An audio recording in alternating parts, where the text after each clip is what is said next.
Good afternoon, everyone. We are here at the protest activist workshop with Howard Moon.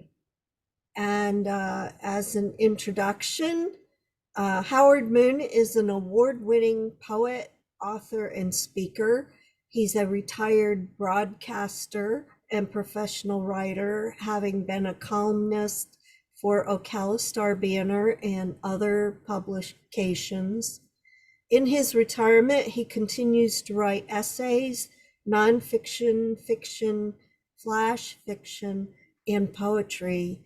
He's written over 6 books of fiction and poetry, all available on Amazon.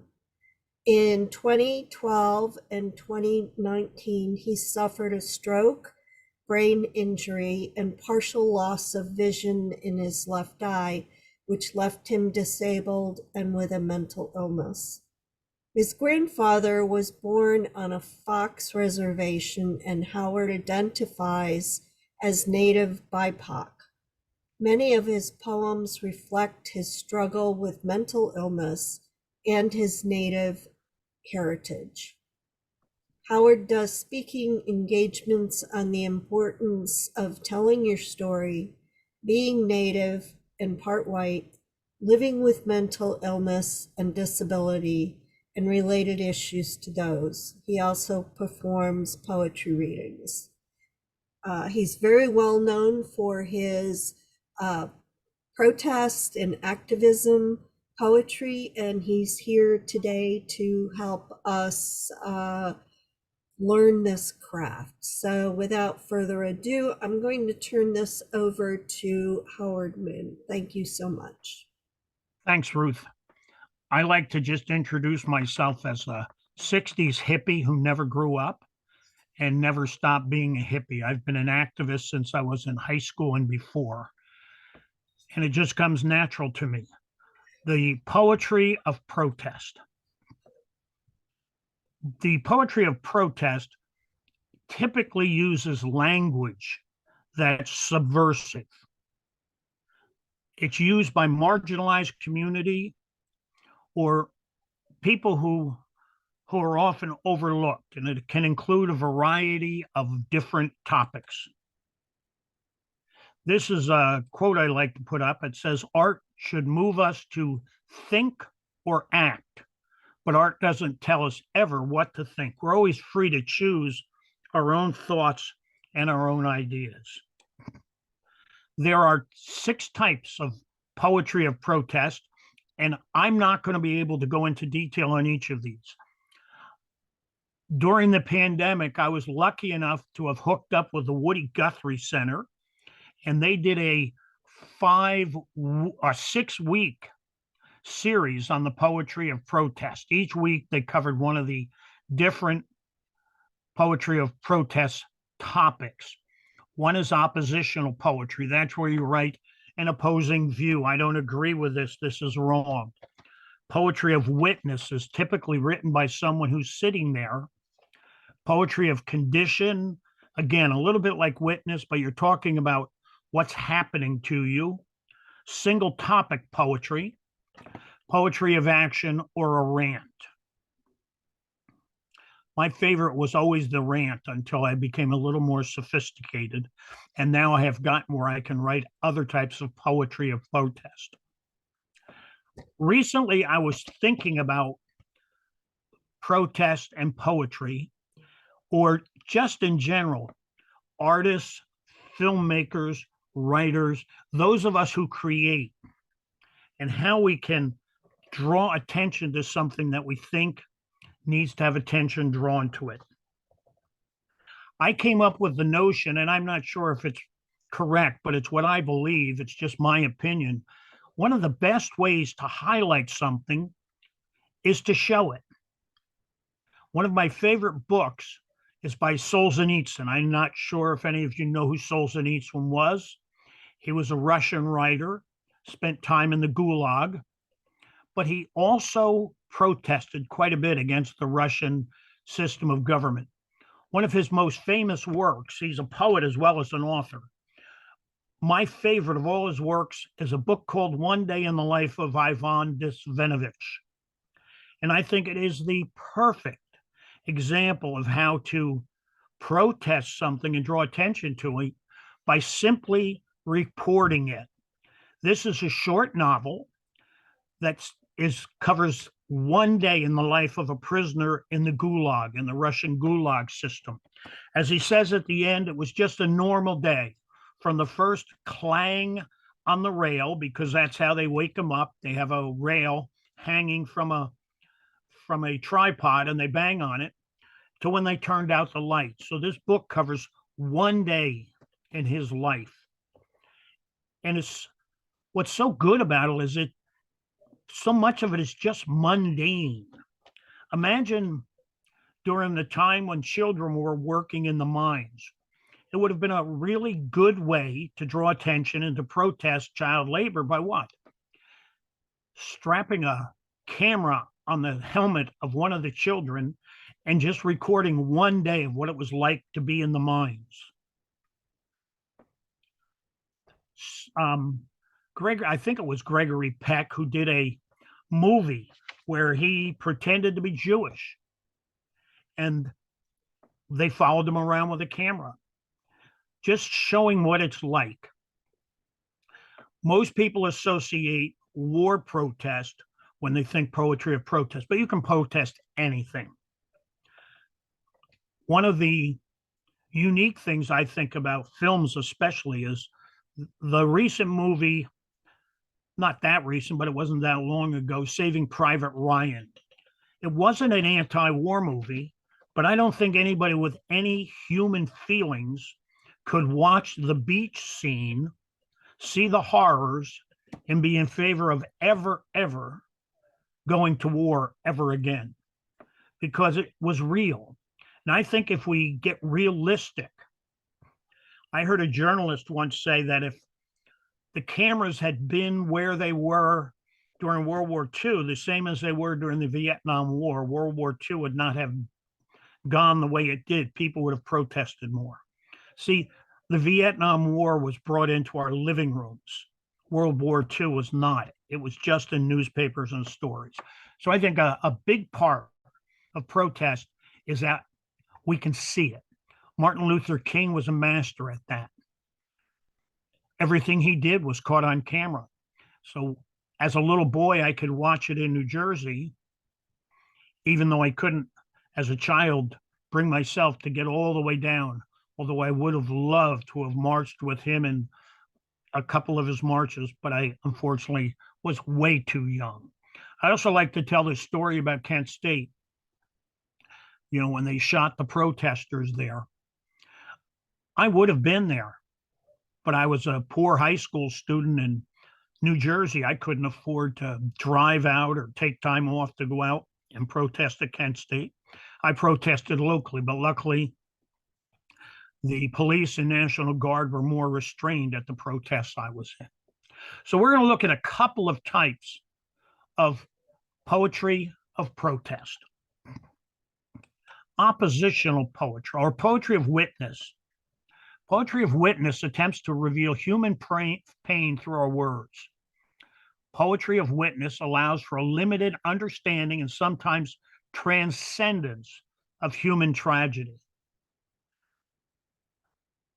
Poetry of witness is almost like real life TV, except real life TV is never really real life. All those reality TV shows that people are putting on caricatures that they think people want to see.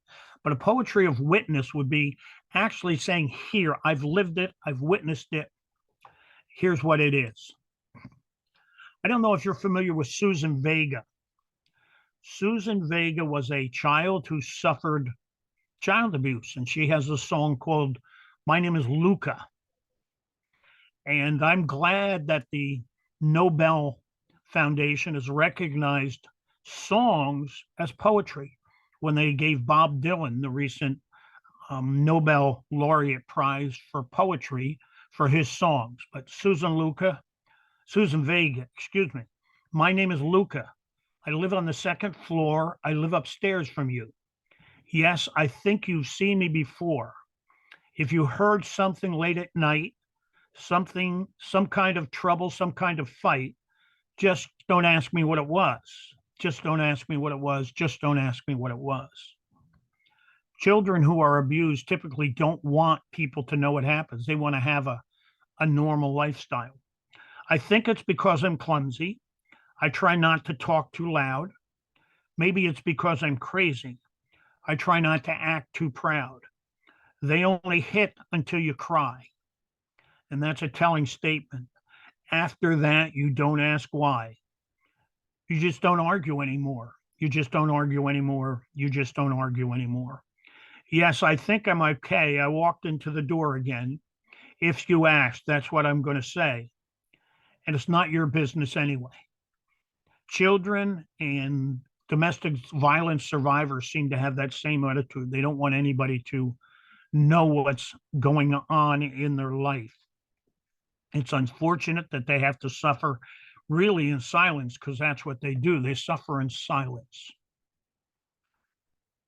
And if I could change it, I would, but none of us have that magic wand. It's also generational. Children who were abused tend to be abusers when they grow up, and they pass it on from generation to generation. At one time, I held a position, not a paid position, unfortunately. I was appointed by Governors Bush and Crist to observe the child welfare system here in the state of Florida. And when Bob Butterworth was in charge of the Department of Children and Family, he invited me up, and I was in Tallahassee, and he gathered a group of children in foster care, children who had been abused, like this Luca, and talked to them. And he only thought he'd spend an hour with them, and he ended up spending the entire day. And he asked them, "Do you want to go home?" And 201, every single one of those children, I'm not saying every child in foster care will say this, but every one of the children that were in that room told him, "I'd rather go home and be abused than to sit with strangers who don't really care about me and don't love me." Fortunately, that's because the children in the situation in this poem tend to get the notion that abuse is a form of love. And I've been a foster parent, and I've heard it many, many times from many foster children that any kind of attention is better than no kind of attention. I think Susan Vega hit that right on the head with that. Poetry of witness does not necessarily have to be a person. It can be an inanimate object. Carl Sandburg, one of my favorite poets, has a poem called Grass. Pile the bodies high at Austerlitz and Waterloo, shovel them under and let me work. I am the grass, I cover all. Pile them high at Gettysburg and pile them high at Vipers and Verdun. Shovel them under and let me work. 2 years, 10 years, and passengers ask the conductor, "What place is this? Where are we now? I am the grass. Let me work." The observer here, the one who's watching, is the grass, an inanimate object. I have read poems written by Native Americans about the slaughters at places like Wounded Knee, and they talk about the snow being the witness as the snow falls and covers the bodies and freezes them. And eventually they have to take the bodies and stack them like cordwood in wagons to take them away. So poetry of witness does not have to be the witness of a person. It doesn't have to be the person who writes the poem doesn't have to be the witness. It can also be an inanimate object. So we can write a poem about witness without actually having been there. I believe it was Stephen King who said, if you write about your own stories, you have a limited number of things to write about. But if you observe life, if you watch what's going on around you, then you have an unlimited number of things that you can write about. So, as poets and writers and musicians, or even as artists, we have an obligation to watch the world around us and then reflect what we see through our eyes and our art. You know, Ruth and I may see the same event, but we see it differently because of our experiences and who we are. So if I write about an experience that we both see, Ruth may say, Howard, I didn't see that. And I'll say, yeah, that's right. But that's how I saw it. So we take what we see and we filter it through our own things. We like to say that we're impartial, but we're not. We're not. Everything we write about is based on what we've been and who we were. Rondell Jarrell is one of my favorite poets. I discovered him in high school. He was one of our early poet laureates soon after World War II. This is a poem I read when I was in ninth grade, and I've kept it with me. I wrote it down in one of these green composition books that we tend to have when we're in high school. You know, the teachers say, well, put your stuff in there. I wrote it down in here, and I have not been in high school since the 1960s. And I still have this green composition notebook, and it has poems that I thought were important back then, and they're still important today. And this is one of them. I lived with Mr. Punch. They said my name was Judy. I beat him with my rolling pin. He hit me with his cane. I ran off with a soldier. He followed in a carriage, and he drew a big revolver and he shot me in the brain. But that was his duty. He only did his duty. Said Judy, said the Judy, said poor Judy to the string. And for a while, I always wondered what that was about. We discussed it in class a couple times when I was younger, and I've looked online, and he's recounting about domestic violence. You know, and it's interesting that he uses the names Punch and Judy.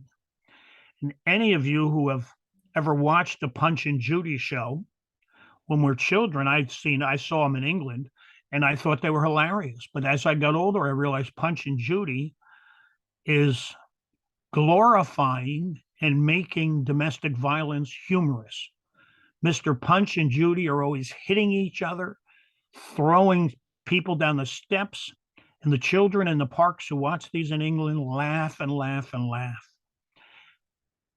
And I'm not sure that I think that's a good thing. I don't think we need to take something as widespread as domestic violence. If it never happened, that would be different, but it does happen. When I was very active with foster kids, I read a book called A Boy Called It, about a boy who was in the foster system and he was being abused at home in the 1950s, and nobody in the school would believe him. And even the doctors covered it up because in the 1950s, America was great and perfect, and nobody wanted to admit that children were being abused at home. And yet Dave Pelzer tells stories about being locked in the bathroom and his mother mixing the two chemicals together. I don't remember if it's like Comet or bleach that releases a poisonous gas, and he would have to take and lay at the door of the bathroom and try to get the fresh air from outside to keep himself from being executed. And he would retch and throw up, and he would show up at school with broken bones and black eyes, and everybody just said he was clumsy. They knew what was going on, but back then nobody wanted to admit it. That isn't who America was. Well, I think today we're at least willing to admit that happens in this country, and that is who we are. When we try to cover things up, they don't get better, they get worse.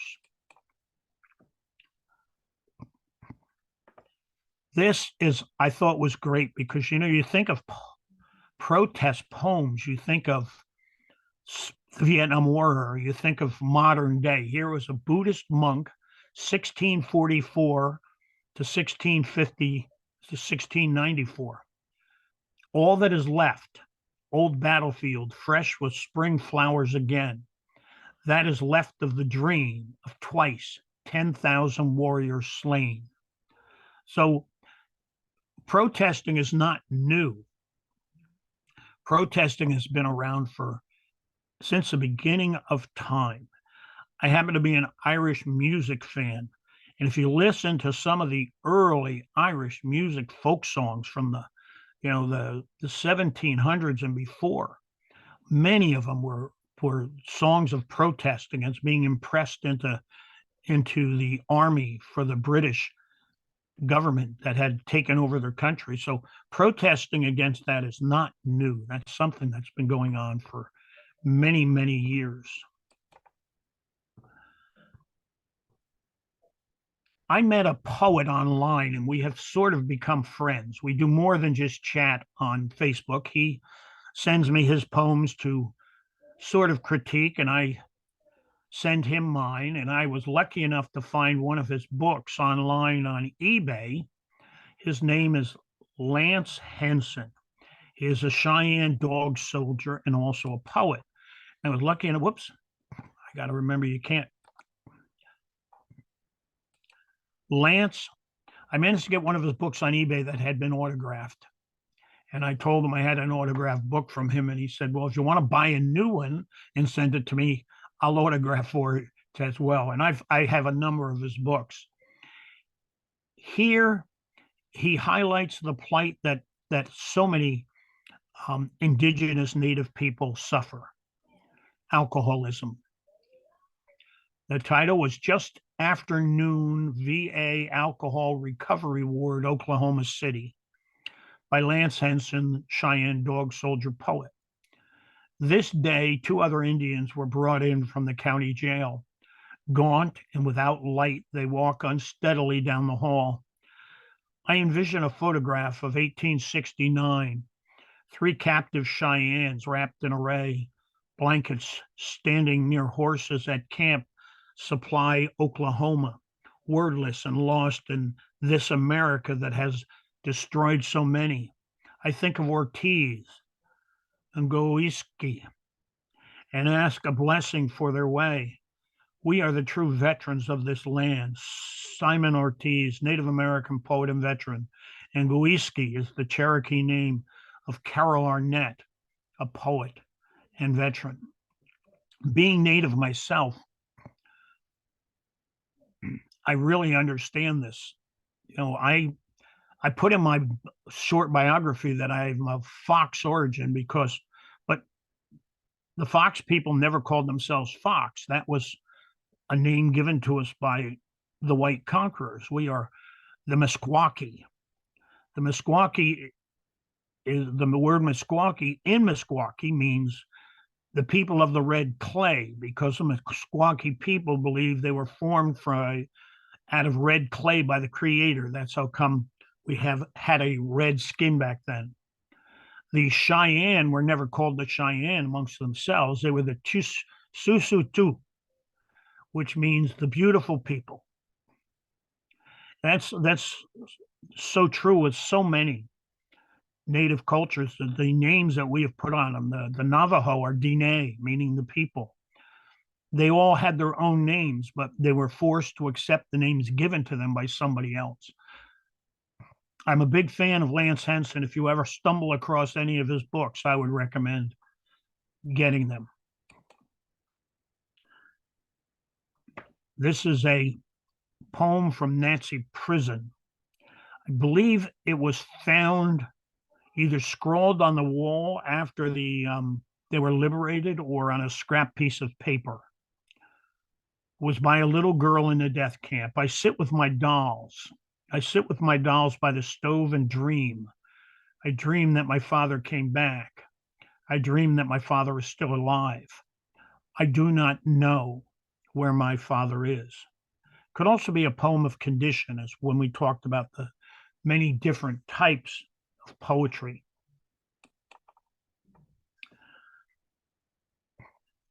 Bob Dylan, who is now a Nobel laureate poet. I am so thrilled with that. I remember buying when his first albums came out in the very, very early 60s. This is a poem about Medgar Evers. A bullet from the back of a bush took Medgar Evers' blood. A finger fired the trigger to his name. A handle hid out in the dark. A hand set the spark. Two eyes took the aim. Behind him, a man's brain. But he can't be blamed. He's only a pawn in their game. A South politician preaches to the poor white man, you got more than the blacks, don't complain. You're better than them. You were born with white skin, they explain. And the Negro's name is used. It is plain for the politician's game as he rises to fame, and the poor white remains on the caboose of the train, but he ain't to blame. He's only the pawn in the game. You know, Dylan had such a way of seeing things as they really were. You know, this was a time, this was written during the height of our struggle for equal rights for people of color in this country. Lyndon Johnson, who was one of our presidents, became president after Kennedy was assassinated. Lyndon Johnson was a Southern politician. And one of his, in my opinion, one of his greatest accomplishments was passing legislation that made it illegal to discriminate against people based on color. And he did it not by convincing him it was right. According to his biography, how he convinced the other politicians, he said, look, I'm a Southerner just like you are. But the world is looking at us. Do you want to continue to embarrass ourselves by what we do here at home? Or do we want to take action and correct it? Johnson also had a great quote. He said, if you tell the poorest white person that he's better than a black man, he will stand there and let you pick his pocket because you've just given him a great compliment. And Dylan says just about the same thing in here. Ruth, are we going to break for writing prompts? Do you want to pause the recording?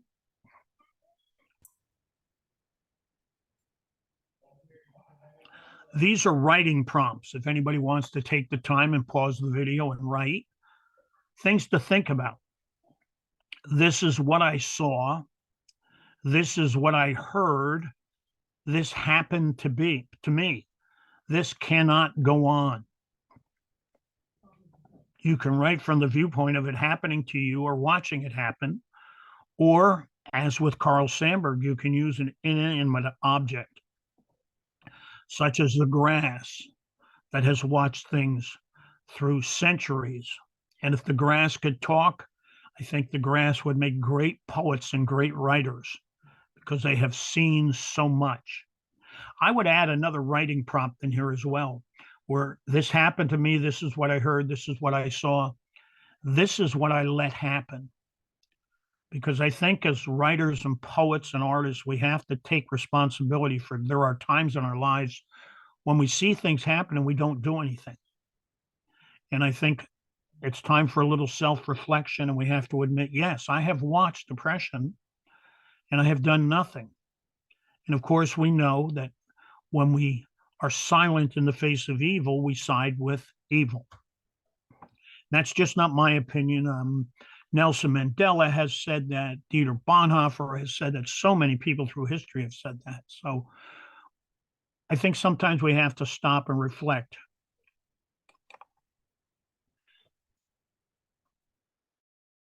Six types of poetry of protest. We just talked about the poetry of witness. We're going to talk, I believe, about oppositional poetry next. But poetry of condition and witness are very close to each other. The one poem I read there was what I said could be either or. In fact, most poems can be either or, different things.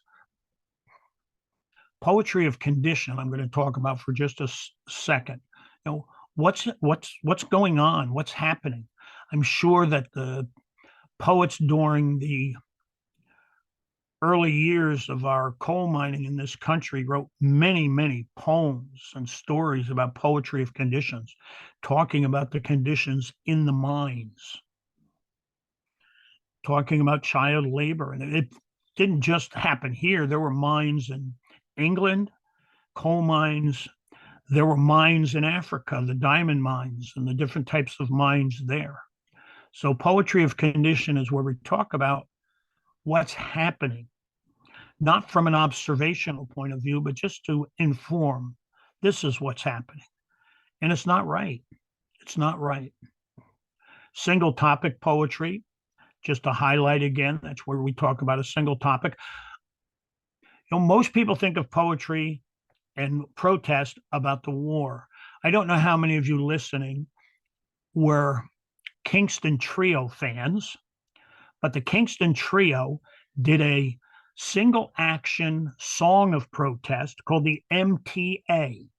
It was sort of a humorous song that they had on one of their albums when the city of Boston raised the price to ride the subway. And the Kingston Trio did a song about poor Charlie who got on the train to go to work and he couldn't get off because he didn't have that extra nickel to pay for the transfer. And he never could get off the train. And his wife would meet him at the Kendall Square station every day at 2:15 or something like that and hand Charlie a sandwich through the window as the train came rumbling through. So that was more of a humorous song, but it was actually a song that one of the politicians running for office commissioned, I believe, the Kingston Trio to write and sing, and he used it in his campaign because he opposed raising the price on the train fare. And so we don't have to protest these big, huge issues. You can protest something simple, and you can make your protests funny. If you ever get a chance, listen to the Kingston Trio's version called the MTA, a single topic protest song. Poetry of action is when you spur people to do something. And that's a lot of us are used to that. We got to get up and do something. We got to get up and do something. As poets and writers, neither as a speaker, I'm often asked, yeah, you pointed out all the faults, but you didn't give us any solutions. And I want to tell them that's not always the job of a poet or a writer or an artist. It's not our job to come up with solutions. It's our job to point out this is wrong. The solutions often are things that the masses have to do or the government has to do. They're not, can't put all that weight on the weight of a poet or a writer or a filmmaker or an artist. Because a lot of times we don't have the answers. And people say, well, it's easy to point out the failings. Not all the time, because sometimes when we point out failings, we're admitting ourselves that we are failings. So, poetry of action, I just think of it, it's we need to point out things. That's one of our duties and jobs as a poet or an artist. Maya Angelou is, she needs no introduction. A free bird leaps on the back of the wind and floats downstream till the current's ends, dips its wings in the orange sun rays and dares to claim the sky. But a bird that stalks down his narrow cage can seldom see through his bars of rage. His wings are clipped and his feet are tied, but he opens his throat to sing. Talking about the condition of the birds.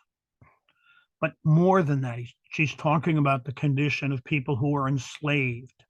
And yes, slavery ended a long time ago, but slavery never really ended. We have economic slavery. We have all kinds of different kinds of slavery out there. And part of me thinks Maya Angelou is trying to tell us, look, when you are enslaved, it's hard to look through the bars. It's hard to see what's on the other side. And I think she's hit that nail right on the head there. I'm a big fan of hers. This was a World War I poem. And a lot of people are surprised. Oh, there were no protesters during World War I. Well, if you've ever watched the old black and white movie, Sergeant York, there were protesters during World War I. Sergeant York, who became a superhero in his movie, started out by being a conscientious objector. So we've had conscientious objectors and protesters to all of our wars. That night, your great guns, unawares, shook all our coffins as we lay and broke the channel window squares. We thought it was the judgment day and sat upright, while drearisome arose the howl of wakened hounds. The mouse let fall the altar crumb, the worms drew back into the mounds. It's the dead were almost roused from the grave by these guns that they were firing. Both sides were firing, not just one side. We often forget that, we like to think wars were caused by only one side, and yet you can't have a war without two sides.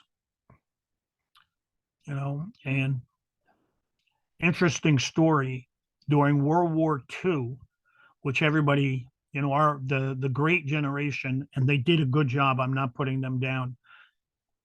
But during World War II, it's my understanding that the conscientious objectors, when they were sent to prison,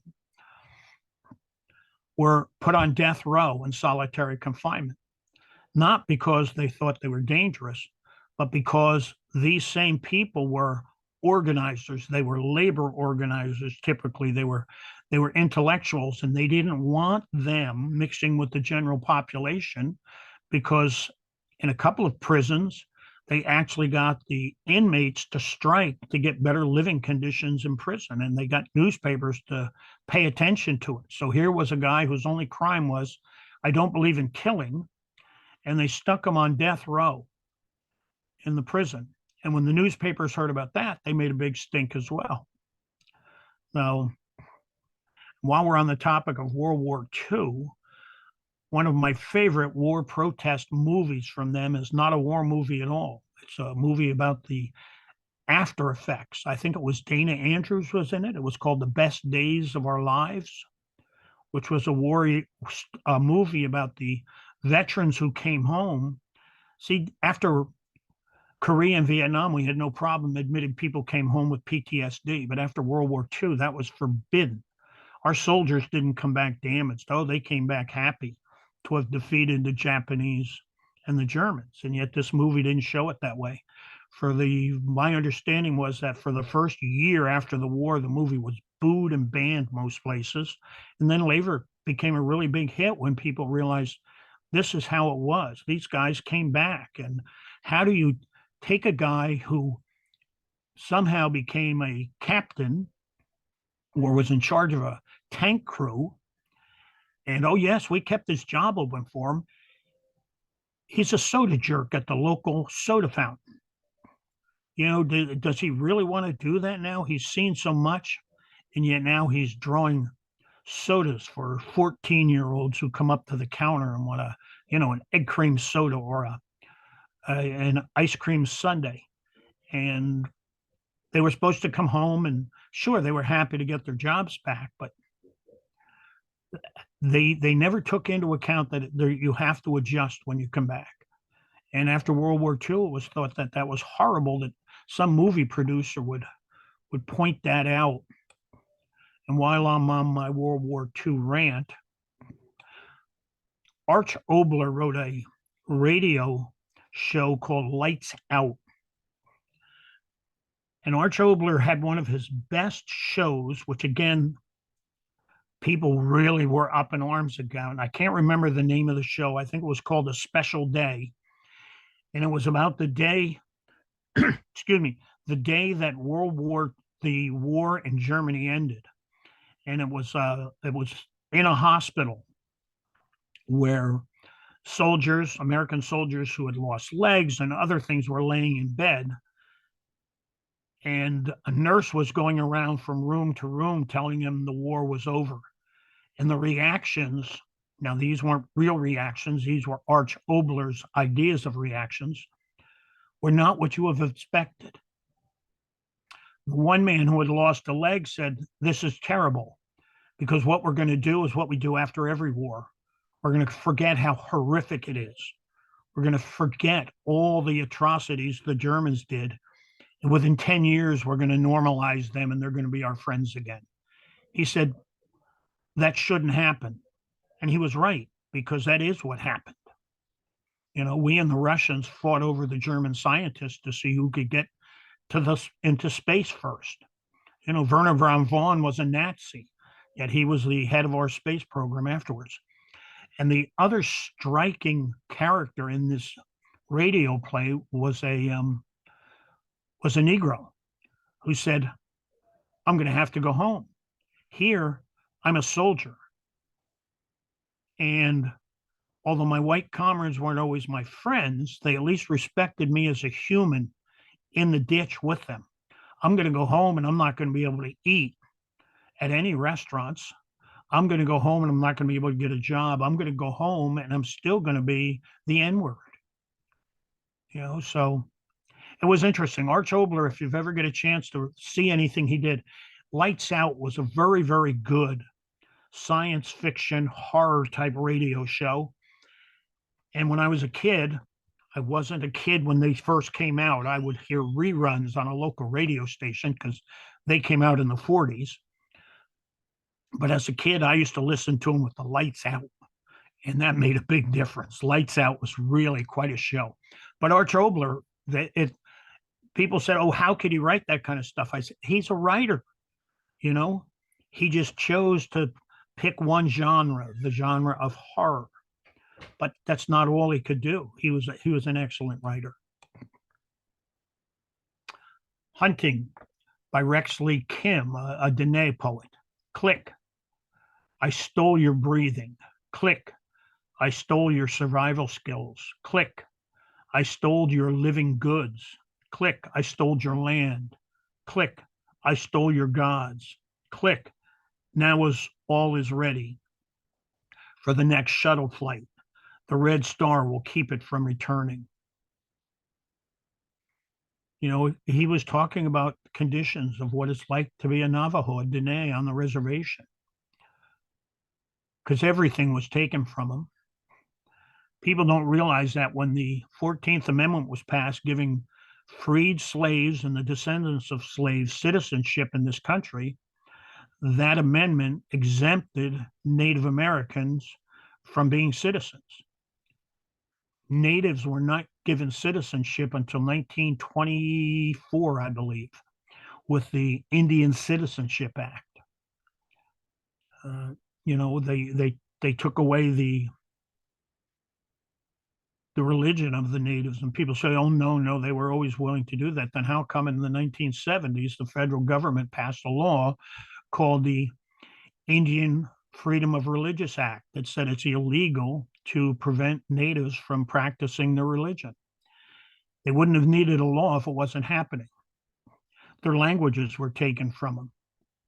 They were forbidden from speaking them. And then the government in the 1970s also passed I believe it was called the Native American Language Act, which said you can no longer make that an illegal act to speak their languages. Of course, didn't stop individuals. There was a recent school incident where a person of, I believe, Cherokee spoke to another person in the classroom in Cherokee, and they were kicked off the soccer team and were not allowed to graduate because they broke a rule. The rule was you can't speak your native language, have to speak English.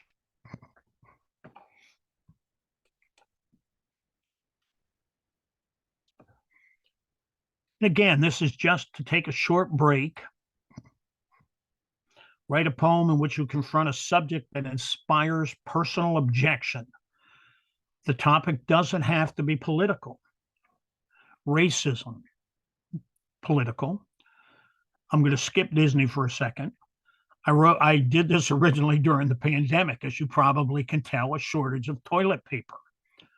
And I'm old enough to remember how upset some people were when Coca-Cola changed its formula to the new Coke. Child abuse, domestic violence, any topic you choose. The reason I saved Disney to the end was I had for years, I used to be very much active in the disability community. And for years, Disney allowed people with disabilities to go to the front of the line. When I would take my son in a wheelchair to Disney, we never waited in line. We always scooted right to the front.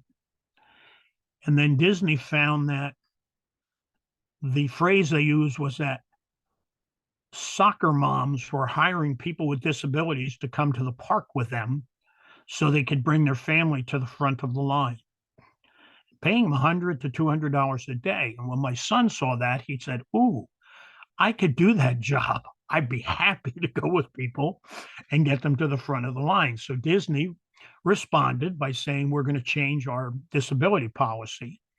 And instead of you getting to the front of the line, you get an unlimited number of fast passes." If you're familiar with Disney, normally you get one or two fast passes, but this way you get an unlimited number. So you really didn't have to stand in line. You just had to time your trips at Disney so they coincided with your fast pass times. But this did cause quite a protest, especially with parents of children with autism. They claimed that children with autism could not stand in line, even if it was only for 3 minutes, because their fast pass time wasn't quite up. And they sued Disney multiple times, and the judges always said Disney has done more than enough to accommodate you. But I didn't become embroiled in that protest, but I had a lot of friends who wanted support for that, and I told them I couldn't, because I didn't feel that Disney was impinging on any of their rights or acts, or I didn't feel that Disney was in any way, shape, or form discriminating against people with disabilities. They were bending over backwards to try to do that. So I think they did a good job. But it doesn't have to be a big thing. Like I said, the Kingston Trio, I think that even made the top 10 in the pop charts back many, many years ago. Their song about the MTA, I think it was a Metro Transit Authority is what that stood for. As I said earlier, I have always been a fan of Randall Jarrell. He wrote this in 1948, shortly after World War II, while he was poet laureate. And I was very surprised that from a political standpoint, he would still be poet laureate after writing this, because this is a protest against and it's not really a protest. What it is he points out what happened. And I think one of the biggest protests we can do is to just reveal what's real. Randall Jarrell, The Death of the Ball Turret Gunner. From my mother's sleep, I fell into the state, and I hunched in its belly till my wet fur froze. 6 miles from Earth, loosed from its dream of life, I woke to the black flak and the nightmare fighters. When I died, they washed me out of the turret with a hose. Not what moms and fathers wanted to hear happened to their sons during the war, and yet it was real. I'm sure it did happen. But I was very impressed that he kept his poet laureate designation even after coming up with this.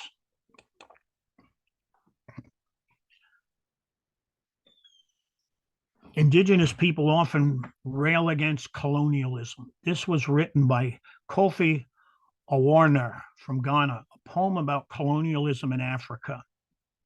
On this dirty patch, a tree once stood, shedding incense on the infant corn.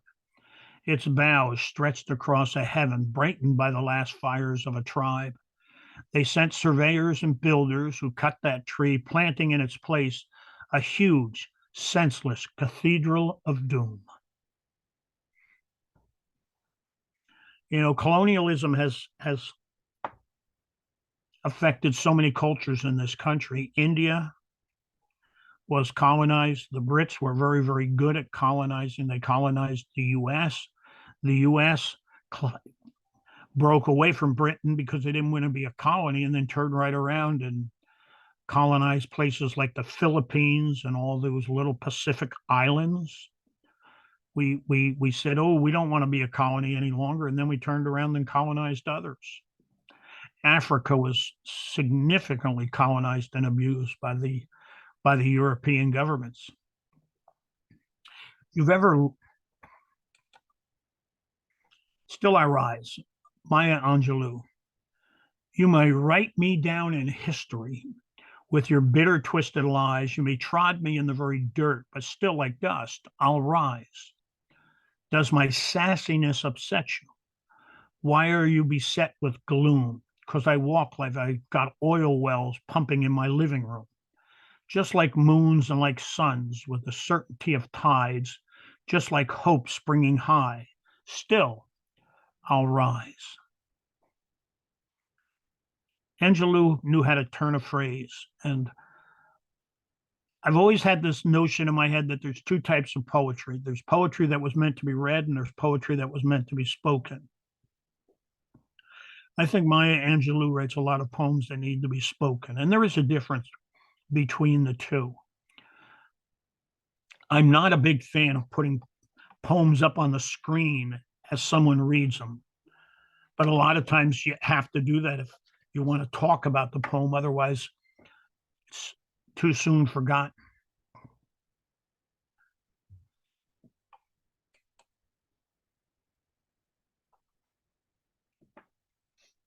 This is another indigenous native poem. There's a trail of tears flowing from our homeland, washing out the years, drowning out the red man. There's a broken heart beating like a funeral drum, a nation torn apart so one can be born. There's a memory that the eagle holds high when we were free as the wind in the sky. There's a feeling inside that stirs our madness to have a chosen life in the fields of sadness. There are some empty teepees falling into dust. Like an endangered species, we're losing way too much. We are word forgotten, pushed aside and left alone. But comes a time when we will rise again. Oh, great one, hear our prayer and our song, written by Mojo Mike 8. I forget what tribe he's with, but he's definitely a red man, a native. And I like some of his words in here. A nation torn apart so one can be born.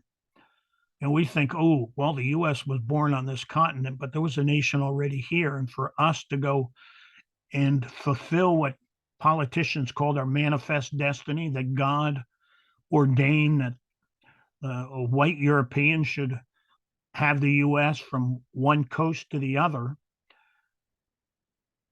I know there was already people living between the two shores, and the only way that we could do that, the only way this country could do it, was to kill and destroy them. The Trail of Tears. I don't know if I have a Joy Harjo poem in here or not. We'll see in a minute. Joy Harjo is a native. She's been our poet laureate, I believe, for 3 or 4 years now. They keep reappointing her. She's been known to laugh that off and say it's not because it's that good. It's because it's a lot of work to find a new one, and it's just easier to leave me in the position. Well, the Library of Congress didn't leave her there because they didn't want to put the work in to find another one. But Joy Harjo, she writes an awful lot about the Trail of Tears. Her ancestors had to walk from, the treed, beautiful places of North Carolina or around Alabama. She's Muskogee, and go to Oklahoma, where they were taken from green to just about desert. And that ends my presentation. I just would like to thank everybody for listening. Remember, my interpretation of these poems and of this topic are my interpretation. You don't have to agree with them. I would like you to consider, though, that poems of protest are important. One of our Florida Poetry Association officers one day sat in on this presentation a few years ago, And he told me when it was all done, he said, Howard, based on what you're telling me, almost every poem I've ever written is a poem of protest. Because when we reveal our feelings, when we look at the world and give our opinion on the world, that's a form of protest. We're pointing it out, you know. And I think as artists or poets or writers, sculptors, musicians, songwriters, anybody who participates in the arts, I think 90% of what we do can be interpreted as protest. Because when we show what real life is about, we're highlighting it. I think too many people in this world and too many people are afraid to face what real life is about. And through poetry, writing, music, and art, and it's interesting, I know so many people who are poets, but they're also artists, or they also write fiction or essays, or they write songs, or they sing, because art can't be contained. Our thoughts have to come out. There's a line from the play Inherit the Wind, which was about the Scopes trial, where the girlfriend of the character who plays Scopes, who talked about Darwinism in his classroom, she was a fundamental Christian and she was having trouble balancing in her mind. And she finally said, and I'm not quoting her exact, something like, I think ideas are like babies. They need to be born and they need to come out. And I think she was right. Our ideas are like babies. They're like our children. They need to come out, because if we keep them in, they don't disappear. They just keep haunting us. Thank you. Okay, thank you so much, Howard. We really appreciate this wonderful workshop, and we will be wrapping this up for the YouTube channel with Howard's reading of some of his poetry selections. So thank you so much.